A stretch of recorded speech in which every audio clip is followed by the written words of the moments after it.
Every now and then you sit down with someone and the conversation is just too powerful to keep behind closed doors. Back in 2021, I had the privilege of interviewing someone who has completely shaped the direction of my life, Matt Catling. At the time, this conversation was shared exclusively inside one of my programs, but today I'm thrilled to release it publicly for the very first time. Matt has been a mentor, teacher, and pioneer in the field of personal development. What makes his story so inspiring is that it didn't begin with success. It began with bullying, anxiety, low confidence, and learning difficulties. Then, at just 12 years old, Matt discovered Neuro-Linguistic Programming, and it changed everything. From struggling at school to becoming a leader in self-healing, mindset mastery, and creating a purposeful life, Matt's journey shows what's possible when we commit to transformation. In this episode, we explore why commitment is the first pillar of creating change, the role of self-love and self-healing in attracting healthy relationships, how shifting your energy creates better outcomes than trying to control them, why your wounds hold the key to your mission, how to stop emotional leakages, calm internal wars, and unlock your true genius, the connection between a parent's healing and a child's self-love, what it really takes to balance business, family, and purpose without burning out, the shifts that allowed Matt to 10 times his revenue while doing less, and practical tools from quitting cigarettes with NLP to creating the right team around you. Matt also shares his personal journey of struggling with romantic relationships and how getting clear on what he truly wanted while clearing the barriers within himself allowed the love of his life to walk on in. This episode on I Love Me, the podcast, is about transformation, self-discovery, and creating the life you were born to live. If you've ever wondered how to break free from old wounds, step into your purpose, and design a life filled with meaning, love, and freedom, you're going to love this timeless conversation. Love, love, love, love, love, love, I love me. I remember being at an interesting time in my life when I was 27. I'd been invited to attend a self-help style seminar and I went along, essentially searching for answers as we do. And when Matt Catling walked onto the stage and started talking, my first thought was, I want to learn from him. Now, I've always been quite a determined person, so not too long after that, he became my personal mentor and coach, and I went on to train with him in neuro-linguistic programming, timeline therapy, and hypnosis, and I learned so much. Matt really has touched my life in so many ways, and I can't say how grateful I am for having the opportunity to learn from him and be in his energy, because it completely changed the direction of my life. After I completed my trainings with him, I quit my full-time gig as a radio newsreader and journalist. And within 3 weeks of leaving my secure profession of 10 years, I was earning the same amount of money with a full clientele, only now I felt much more purposeful because I was helping people overcome depression and anxiety like I had. Matt is the founding director of the Your Future Now group of companies and has been involved in the personal development industry since he was super young. He has an immense passion for helping to bring a new level of freedom to the world through education, psychology, coaching, and consulting, with a strong vision to empower people in all areas of their lives. Welcome, Matt. Thank you. What an intro. Wow, it's been many years, and it has been quite a while since you and I have caught up. We're both now parents. How life's changed. Certainly has. Oh, I was remembering that actually. Yeah, 3 weeks. You had a bit of a record for the company back then. Did I? Yeah, you did. You did. That determination. An amazing achievement. And Yeah, total commitment. I remember total commitment. Well, it's all about commitment, right? That's it. That's my first pillar, the foundational one. Yeah, one of the things that I learned from Matt was that you have to be committed. And, people sometimes think that they're committed, but there's not that full commitment to do whatever it takes until you get what you want, right? Totally. I think a lot of people say they're committed, but what I really kind of carry on about is no, we really measure commitment based on behavior. And, that speaks volumes. And so, even when I coach people, I often put little obstacles and ordeals in place before they get to see me just to ensure that they're committed. And so, yeah, behavior is the key, I think, when it comes to that, and really just burning the ships at the same time. Yeah. So tell me about these obstacles that you put in place for people. So I used to do, a lot more of the mindset stuff in comparison to these days. But when I'd help people quit smoking, for instance, and I could instantly tell if someone wasn't committed. And so I'd set them like an ordeal for 2 weeks. Every time they have a cigarette, they've got to write the time, the date, and how they were feeling when they had the cigarette. And so I could tell by their writing if they'd just done it the night before, or if they'd only 50% completed it, then I knew they were 50% committed. Another example, I'm in Sydney, Manly Beach, and there was this one client that flew out from Perth. And he was sitting in front of me and he said, okay, let's get into it. And again, I could pick up from his tonality that he wasn't committed. And I just said, why are you here? And he said, oh, my wife told me that I should be here. And I said, awesome. Go to the pub, get back on the plane. We're done. Yeah.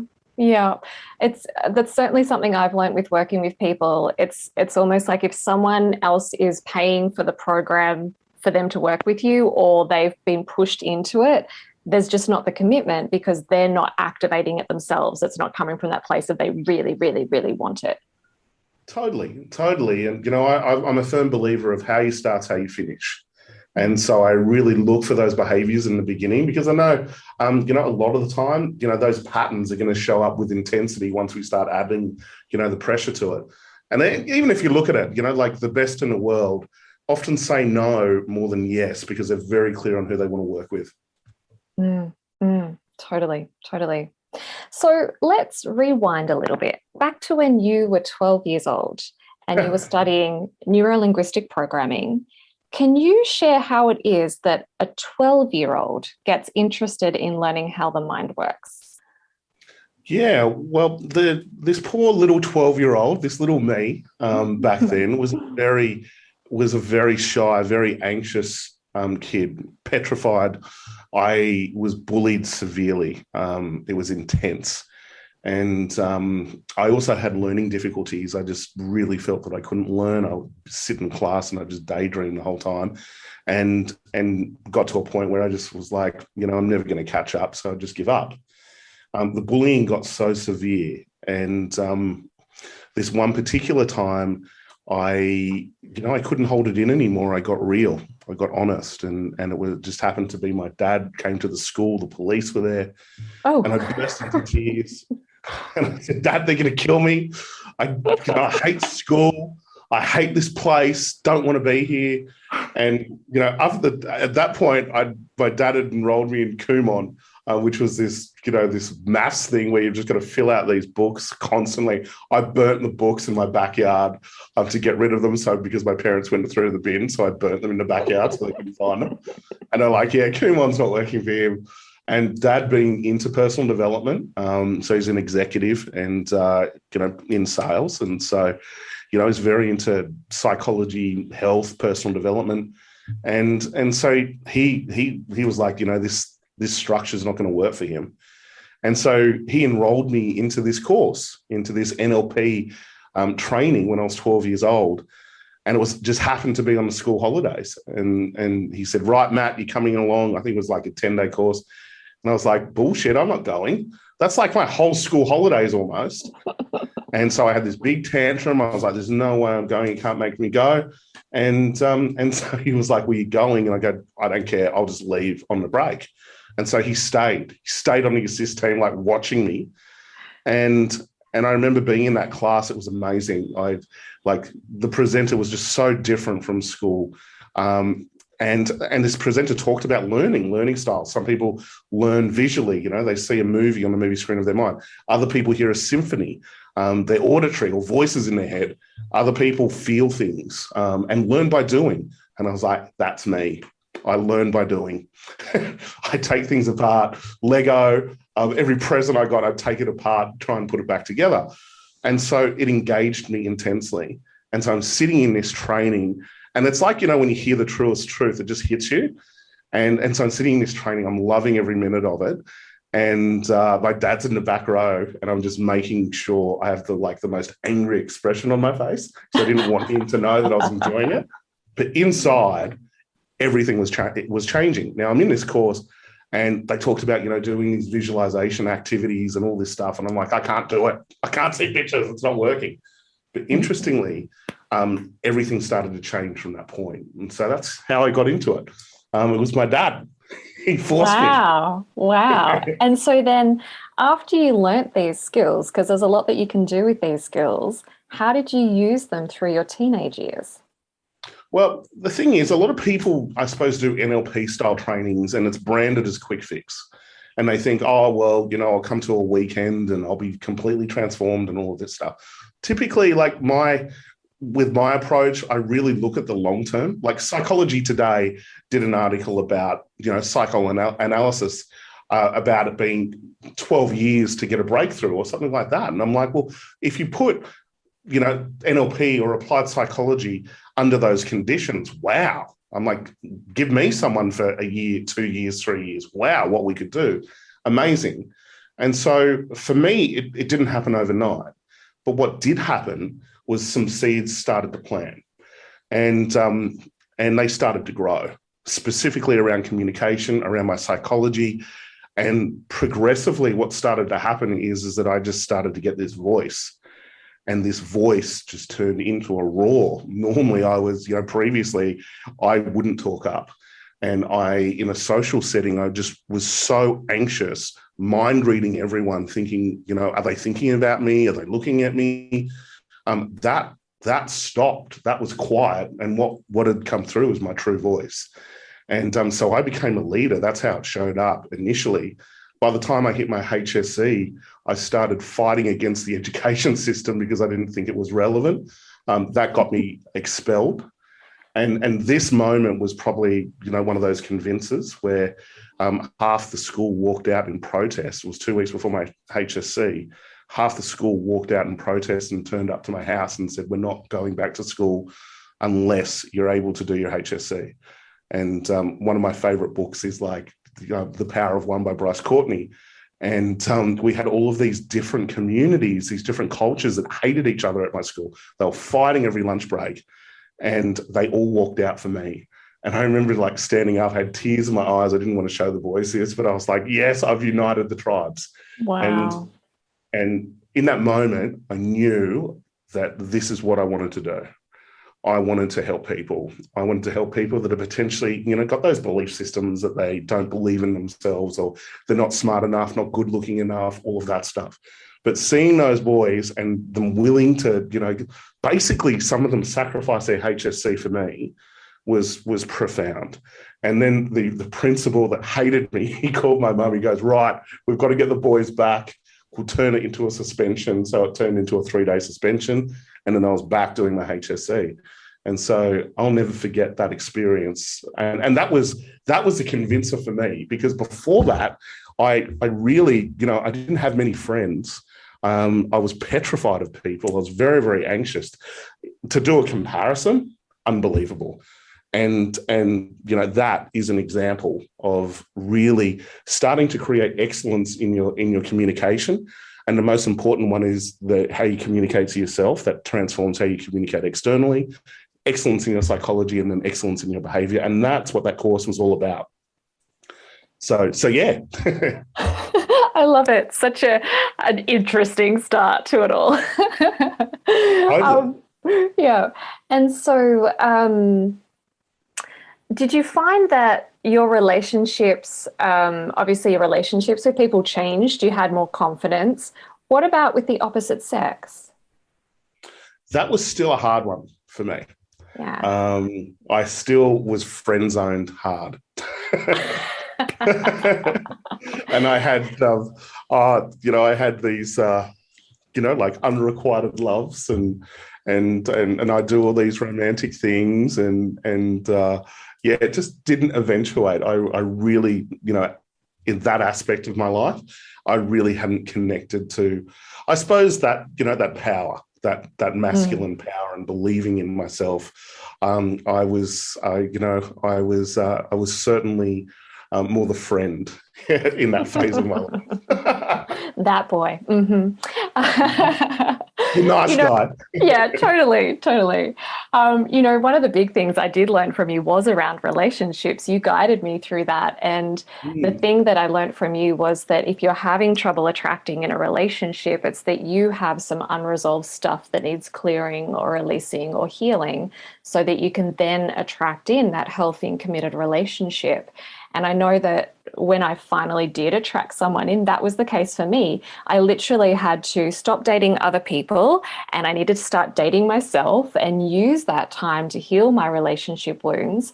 And then I met my husband, and the relationship with him was easy. There was none of that game playing or that weird stuff that had happened with all of the previous relationships. So what I'm keen to hear about is, what was your journey to attracting in your awesome wife? Oh, we've got a great story. Oh, and so, yes. yeah, we've got a good story. It's one of those amazing ones.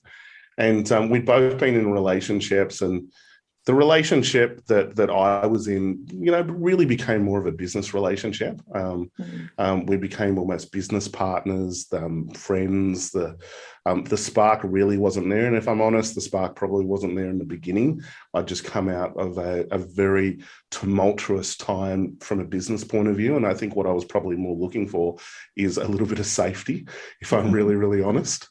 And so that was an interesting experience. And when that relationship ended, I took some time and I looked inwards, and I started to look at the patterns that I'd brought into relationship after relationship after relationship, the wounds, and really looking at, had I resolved these? What was I attracting? Was I even clear on what I wanted?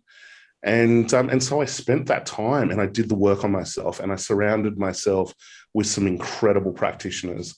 And that's what I really believe. You want to surround yourself with mechanics. Think of like a supercar. They've got like the best mechanics. And that's what I do. I always do, like, built for speed, right? We've got this incredible body that can do amazing things, but we typically feed it shit. And we don't have mechanics. A lot of people don't even have mechanics that are supporting them. And so that's what I did. I just brought in the best of the best that I could find. And I just did this intense work on myself. And then I got really, really clear on what I wanted in a relationship. And what I wanted was someone that had a really amazing positive energy, that would walk into a room, light up the room. I wanted someone that was really healthy, really fit, really energetic. I wanted someone that had never done any of my events, that wasn't in personal development. I wanted someone that was driven, had their own businesses, and the list goes on. I got super, super detailed. I want someone who was committed, available. That's a really important one. And so I did all this work on myself. I was training. I was really focused. And I at the time I had this incredible penthouse that I was living in, I had this party. I used to have these New Year's Eve parties, and I kind of got famous in the area for these New Year's Eve parties. And this one was a Wolf of Wall Street theme, and so I'll never forget it. I'd written my list and I'd installed it into my unconscious mind. And I'd been really committed. I'd done the work, and I just got to that point where I had let go, and that's a really powerful thing, where you've done the work and you just let the energy do the work. You just let go, and then Steph walks in, and she was glowing, And instantly she caught my eye, and she walked out, and I could see her communicating with people and how positive she was. She just had this aura around her. And I went, that's her. Oh my God, that is her. And so I walked up to her, and, we started a conversation, and we're having a bit of a chat. And she said to me that she'd been in a relationship previously, and she'd done a lot of work on herself. And she, for the first time, she decided that she wanted to get clear on the relationship that she wanted.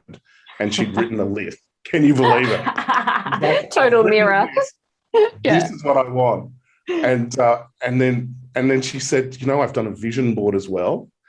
And I'm like, I teach vision boards. and I'm like, have you ever done a course? Have you ever done personal development stuff? And she goes, no, I just thought it'd be a really good idea. I'm like, wow, okay. And then she said, yeah, I've got a restaurant, and it's thriving.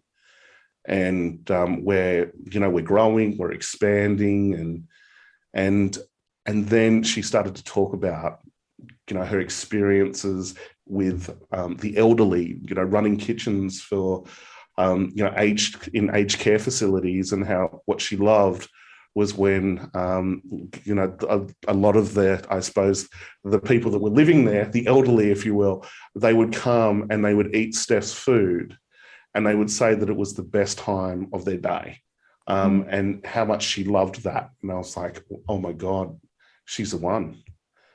And yeah, and that's what happened.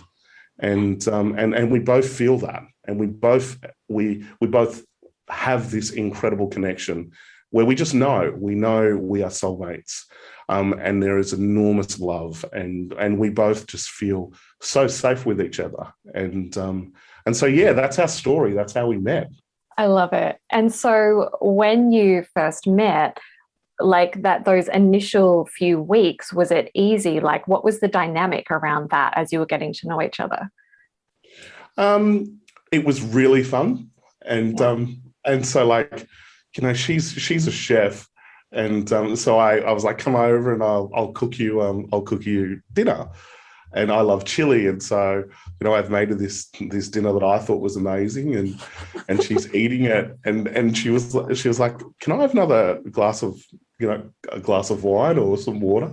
Little did I know, I'd put too much chili in for her. And the poor thing, didn't say anything.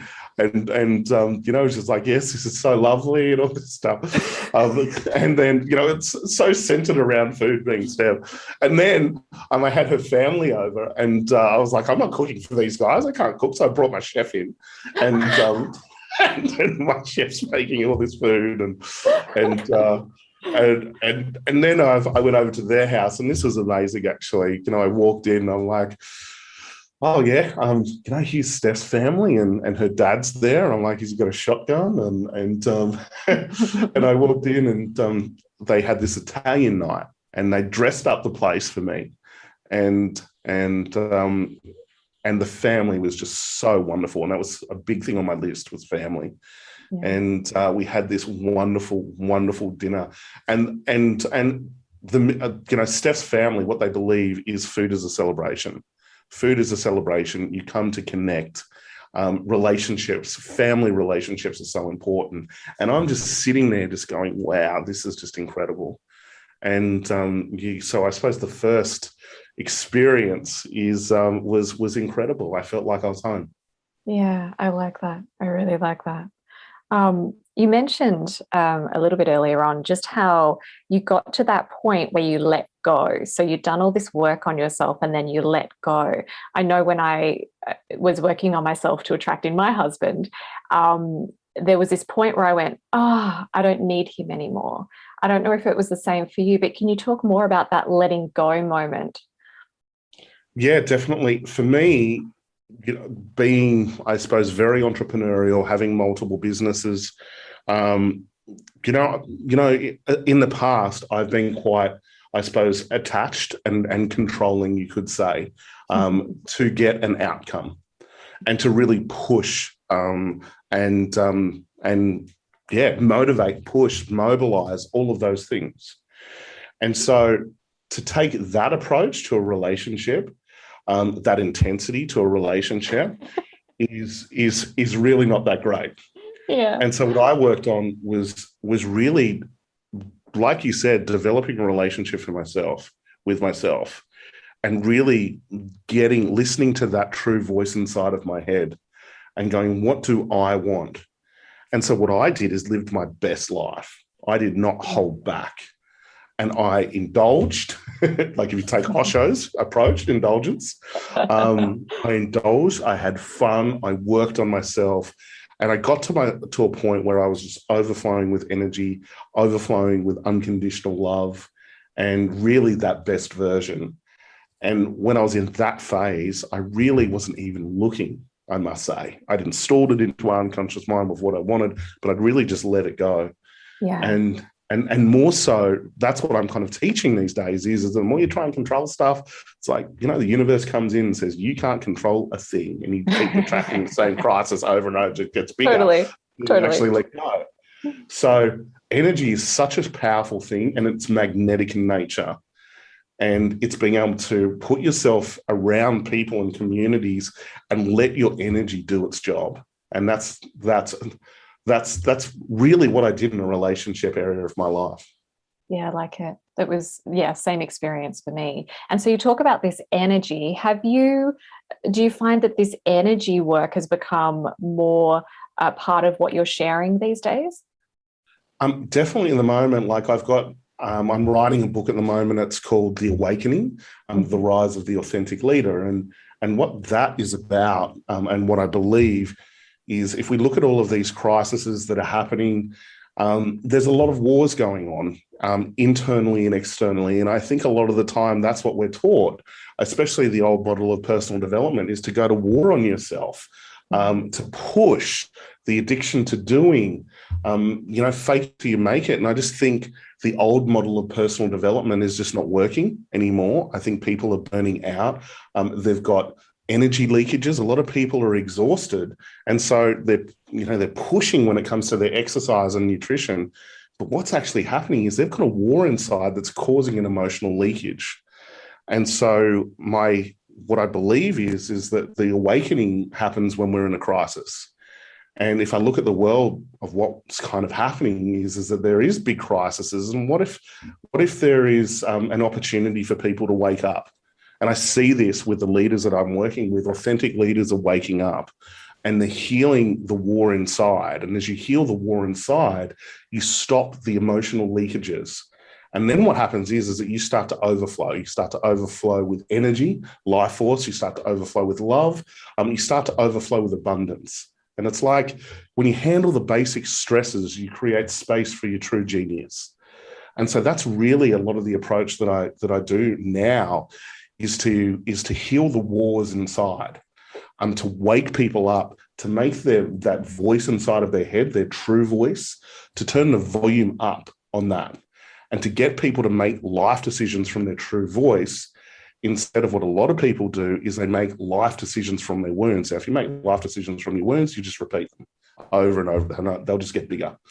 Yeah. So that's the work that I'm kind of doing now, is to work with these leaders that are waking up, and I think there's going to be a new paradigm over the next 10 years where leadership is going to change. The era of the wounded leader is over.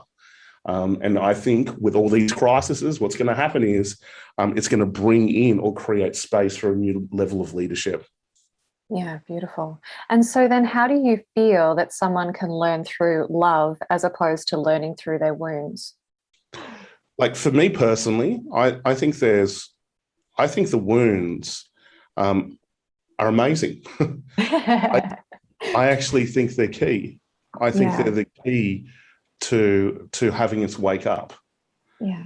And I think a lot of the time we think we shouldn't have them, or we suppress them, or whatever it is. But I think the wound has the opportunity to be able to shift us. And what I mean by that is a lot of people run away from their wounds. What I believe is that we need to embrace them. We need to move through them. And if we move through them, we get access to the opposite polarity. So to give you an example, If someone's got a pattern of, say, fear or guilt, often they'll run away from that. Whereas kind of what I teach is, no, let's move through it.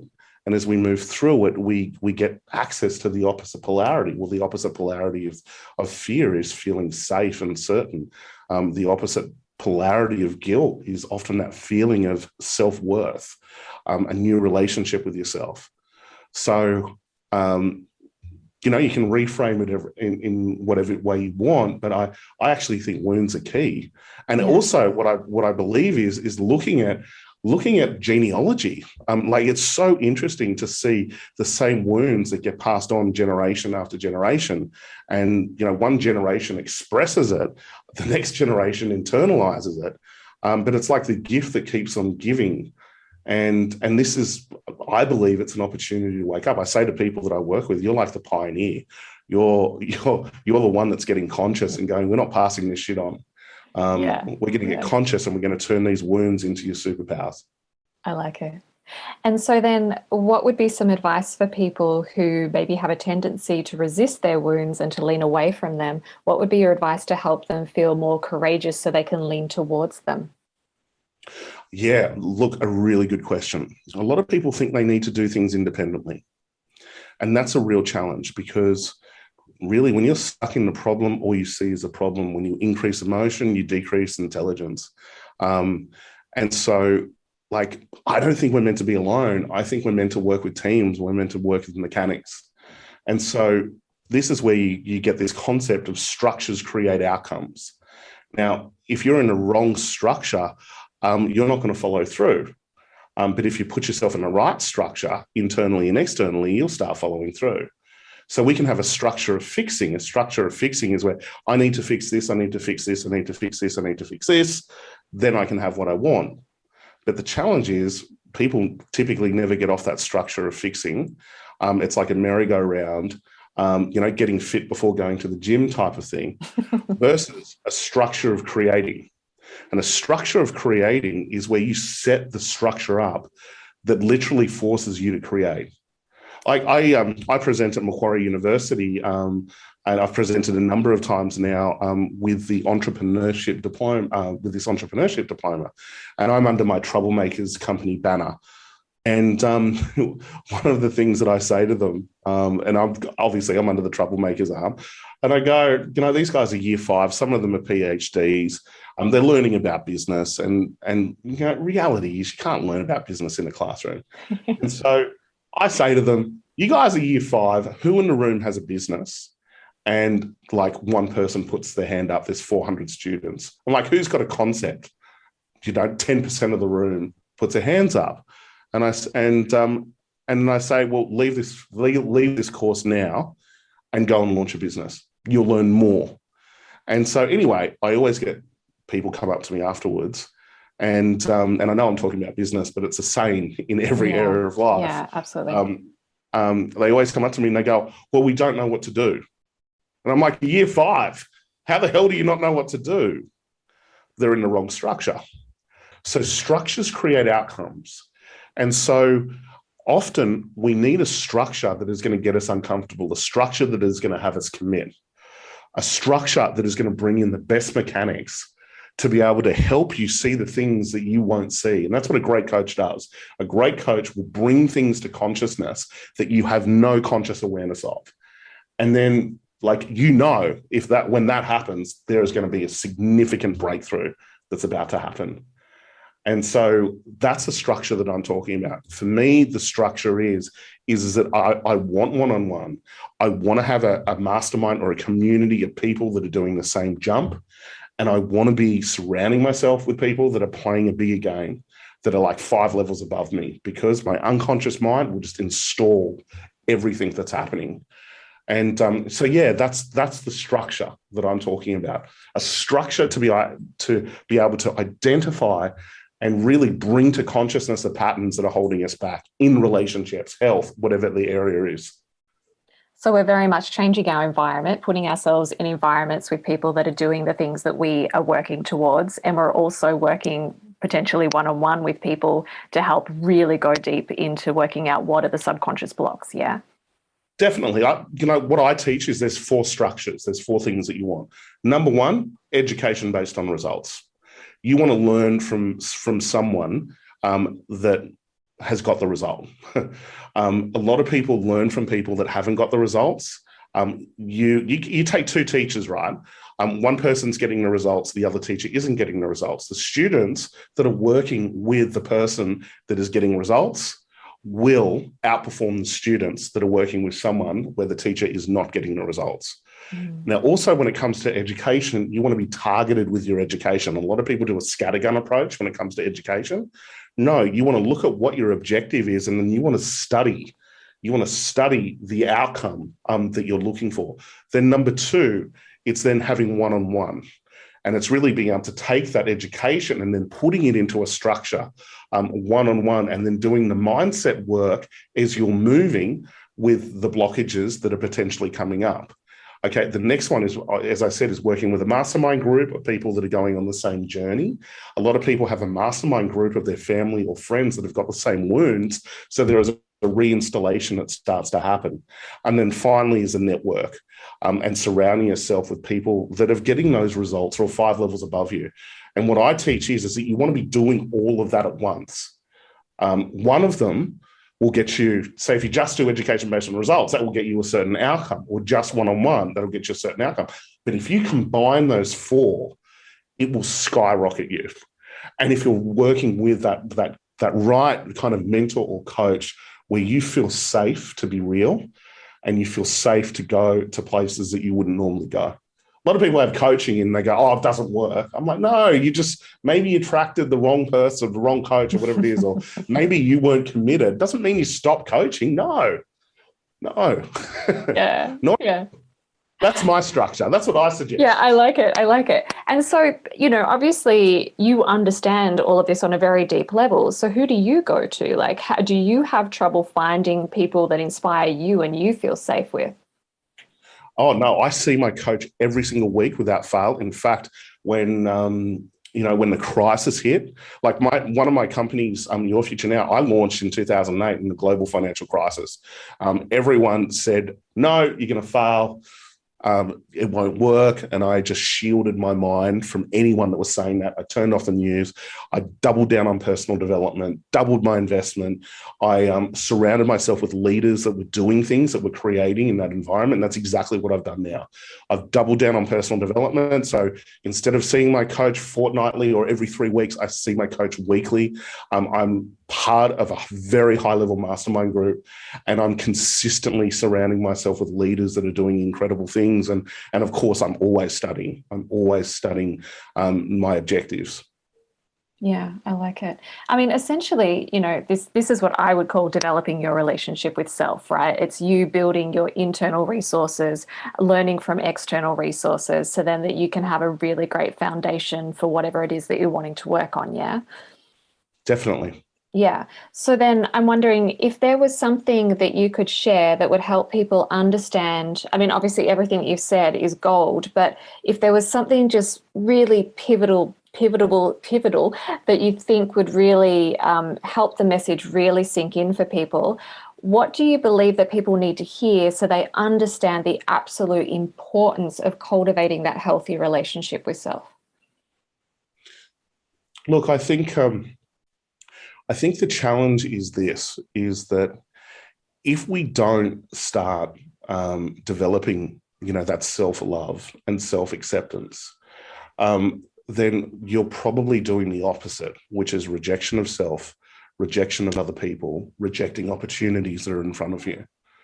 The key is to transition that to full acceptance of self, acceptance of other people, and acceptance of the opportunities that are in front of you.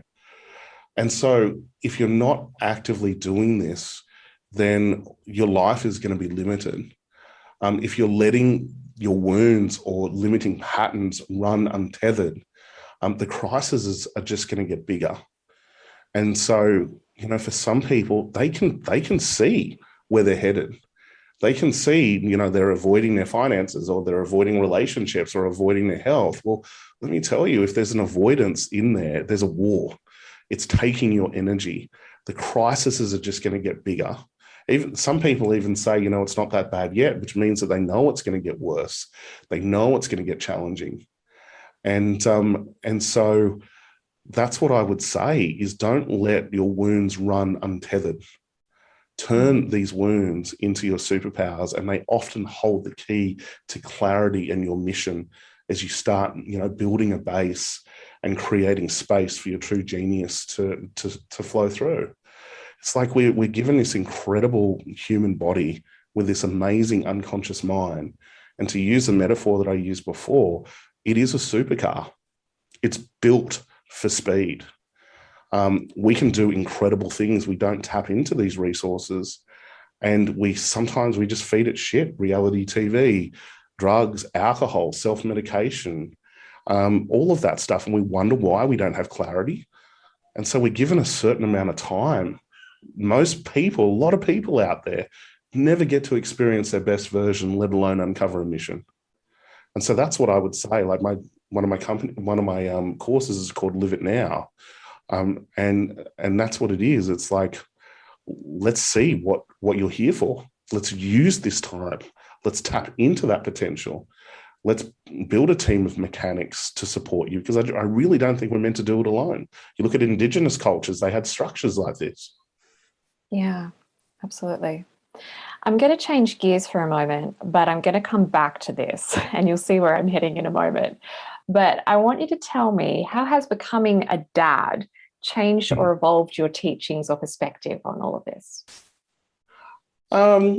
It's transformed my life completely. It's given me a bigger purpose.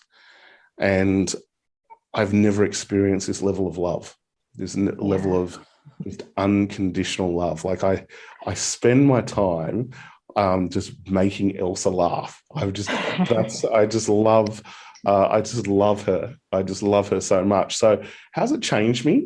Well, I'm finding ways to get out of the business so I can spend more time with her. Yeah. So yeah. It's a really good thing. We're growing and I'm spending less time. Yeah. Totally relate. Yep. It was funny when my son, flew out and I caught him in the water, and it was just this moment of, oh my God, I've never felt that kind of love. So I totally relate. And just me suddenly being this total career person who just wants to focus on her career suddenly just wanted, oh no, I just want to be a mother. I just want to hang out with this awesome little munchkin. So yeah, totally relate. So then, obviously we get a lot of conditioning from our parents when we're growing up. How do you think having this awareness of how children are conditioned changes Elsa's experience? Yeah, you should talk to Steph about this one. I'm like, we've got to build resilience, Steph. Optimism and resilience.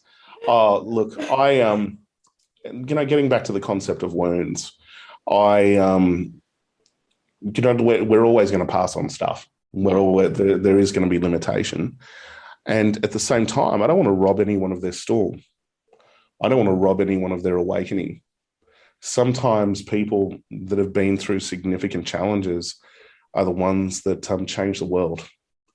And so I'm very much detached from that point of view. And so my energy is very much of peace, acceptance, and allowing. And obviously just working on myself as much as I possibly can. That's part of it. Me working with my mentors every week is just, me wanting to be the best version I can be as well. And to just really be an example. That's what I want to be, is not the parent that goes, you should do this and you have to do this.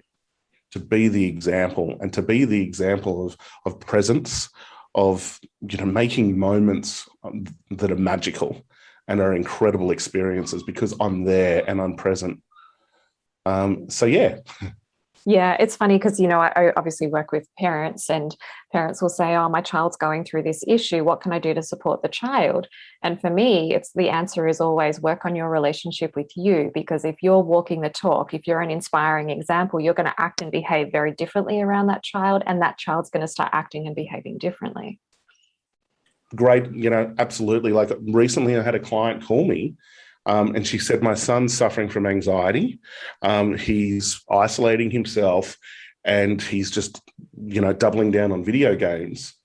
And the first thing I said to her is, how long have you been suffering from anxiety? And she went, what? And I could hear it with her tonality straight away, instantly. And I said, tell me, what else? So the environment's unsafe at the moment at home. She goes, how'd you know? And she said, yeah, well, there's a lot of pressure when it comes to work. And I said, well, how's your relationship with your partner? She said, oh, we're not really that connected. And so I worked on anxiety with her.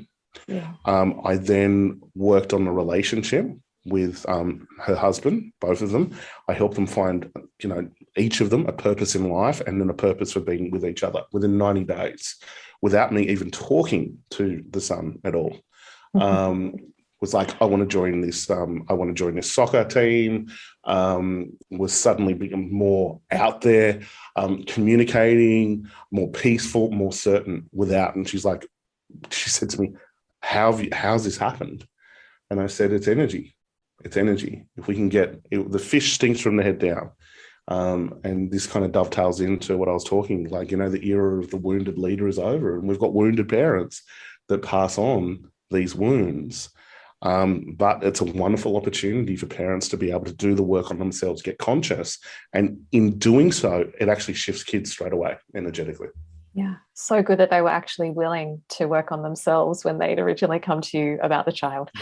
She was, he wasn't. Yeah. That changed that. Yeah. Yeah. And so then obviously you had an interesting experience at school and the structure didn't fit you so well. So, when you think ahead for Elsa's schooling, are you considering what sort of school you might want to have for her, or what approach you'll take with that? Look, to be honest, I haven't really thought about that. I'm not wanting to put my beliefs onto her. Yeah. Steffi's thought about that. Steffi went to, some of the best private schools in Sydney. And so obviously she wants Elsa to follow those footsteps, whereas, I'm not necessarily the greatest fan of the education system. What with one of my companies, we were putting a concept around a different type of education, which is passion projects, and then bolting in English and maths and all of that stuff into the passion projects. And then there's X amount of passion projects, and it builds resilience, certainty, entrepreneurship, it stops the rejection process. So that for me will be, she'll probably go to a private school or something like that. And then I'll probably be on the sidelines go, right, we've got a passion project. What is it? And so I haven't, for me personally, I haven't really necessarily thought about the education system. I'm like, no, I'll do it myself, really, in terms of the mindset, resilience, passion, all of that stuff. Yeah, beautiful. We're in an interesting boat at the moment because our son is extremely ahead. And so we're trying to work out how to support him in that, because if you look at the current system, they don't support children that are, many grades ahead of them and have a higher learning ability. So it's certainly interesting just, hearing different parents and what their thoughts are on schooling systems and how you find the right structure for your child. So, yeah. Sounds like he needs a passion project. He's got many passion projects. He's learning Dutch and French and coding. And he goes to forest school. Yeah, and he's like 3.5, right? Amazing. Doesn't surprise me. Yeah. Which, it brings it back to me, because I go, we never tried to push him to read or do maths or anything. And he started reading at 20 months old. It was just because I read to him because I love reading, right? So I just wanted to tell him stories, and we don't have a TV at home. So that was our storytelling way. So it was really interesting. Obviously, we've been lots of positive reinforcement, and if he's interested in something, well, then I'll go and buy him a book on that, but there's never been any push to get him to learn. But it was interesting that if someone is in a really positive environment where that learning potential is supported, that they are capable of so much. And I think that really surprised me. I learned with you that we're not accessing our genius. Most people are not even accessing a tiny bit of it. And what I've seen through my son is that when you have that supportive structure, then there is so much genius to access. Absolutely. And also, also what I think about on that concept is challenge as well. I think when we're tested, we tap into our true potential. Yeah. And that's another aspect that can be quite profound as well. Yeah. When it comes to learning and education, and the application of knowledge is so much more profound than the intellectual, or staying with just the intellectual component. Yeah. And that's what I'm a big fan of, is the execution, is the application, and the challenge as well. Yeah. Well, it was interesting because when he started at preschool here, there was obviously it was exciting and he loved it to start off with because there were new games. And then after about a month, he's like, I don't want to go anymore. And I'm like, well, why don't you want to go? And he's like, oh, the games are just boring. And I'm like, there's no new games. I'm like, but we don't always have new games. He's like, yeah, but they're tricky. I'm like, so he's just not getting that challenge like you were talking about. So that's when we started him at forest school. So now he's climbing trees and he's building fires and dens and hammering and sawing. And I wish I went to this school. Yeah, totally, right? And it's safer over here because there's no deadly snakes or spiders. So yeah. So it's interesting just needing to be, I suppose it's really made us aware that we need to make sure that he's always being challenged, not because we want him to achieve a certain status in anything, but for his general well-being, because he will be bored if he doesn't have that challenge. Yeah. Definitely. Couldn't agree more. Yeah. Don't know if you heard, Elsa was agreeing with you as well in the background. Beautiful. So, obviously you've got a lot going on. How do you balance all of this? You've got your businesses, you've got your relationship, you've got beautiful Elsa, you've got your personal interests, no doubt. Is there a secret or is there something else? Well, I feel like I'm kind of semi-retired at the moment. We've just got such a wonderful structure, and I've got an incredible team, remarkable team. And we've just really simplified things. I think when you get on a true target, you stop adding things. When you're on a false target, you add things, it becomes more complex and all of that stuff. When you get on a true target, you start dropping things, you start creating space, you start simplifying things start to flow. You're able to achieve less with more. And that's certainly what I've gone through, is really, getting connected to that true voice of what I really wanted before it was coming from a wound of wanting to rescue and take care of everybody, and often at the expense of myself. And so that really shifted. And then when I got on that true target of like, what do I want? And then I just set my life up based on that. And then I put a structure in place that was just so simple. And initially I'm putting it in, I'm like, I don't know how I'm going to be able to create the revenue that I want and the experience that I want with all of this kind of free time and space.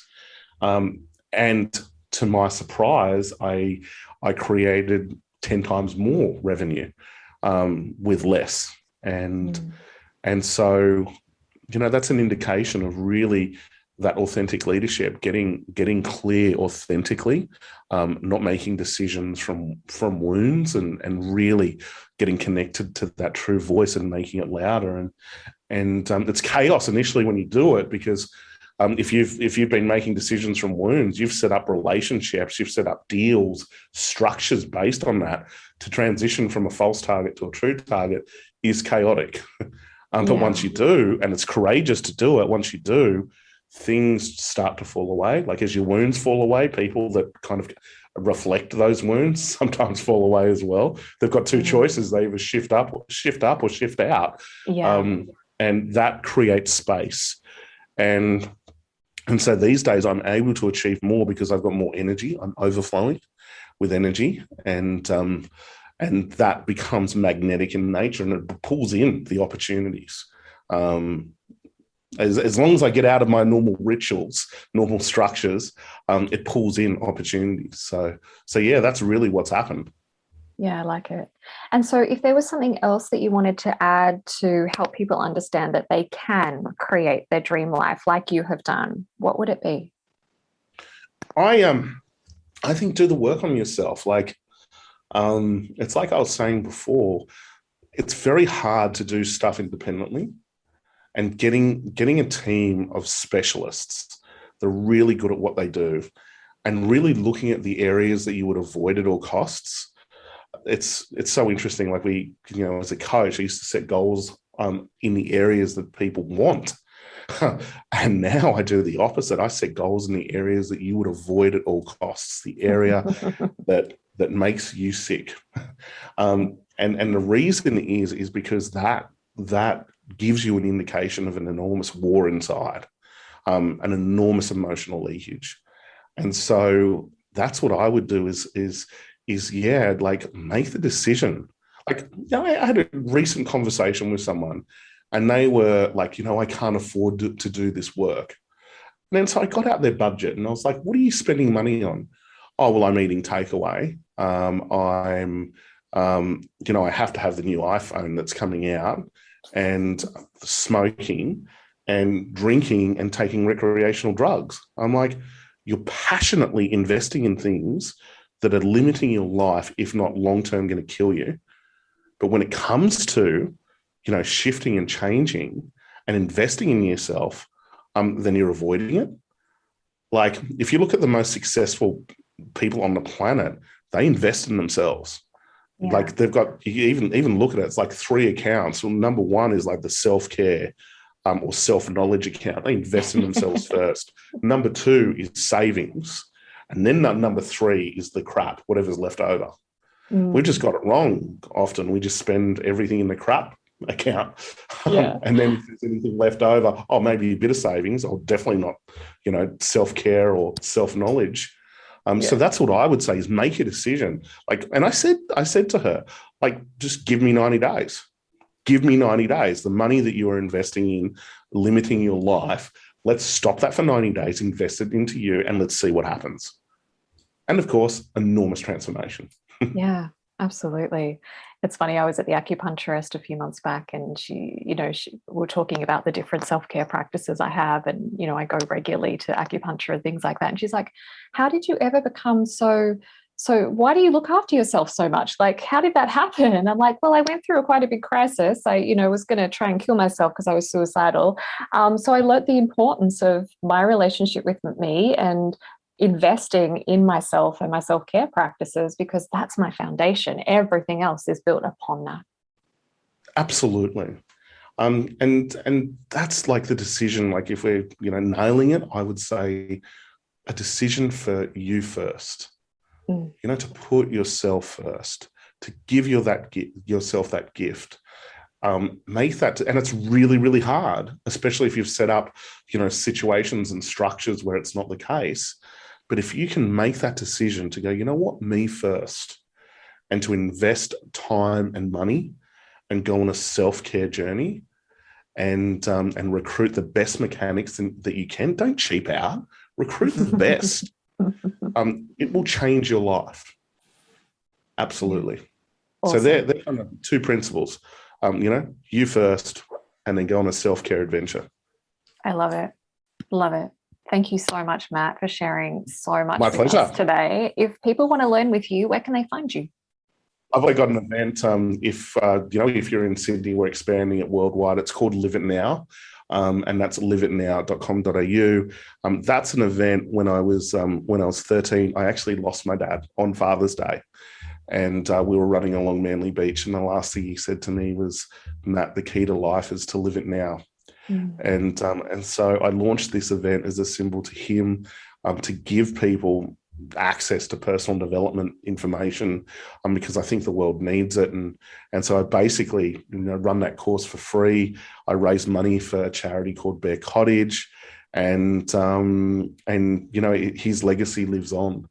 From that event, and his story is really, really powerful, that I share. And we've helped 100,000 people now that have come through that event, And it's pretty special. I've lost count how much money we've raised for charity, but we basically run it for free. And I say, give Bear Cottage a donation. And I highly recommend the event. I've been myself many, many years ago. I can't remember how many years ago. And it was, just one of those steps to helping me to get on this path as well. So thank you so much, Matt. Really appreciate it. My pleasure. Wonderful to connect with you, and congratulations, Tamara. I'm always very proud of you. Thank you.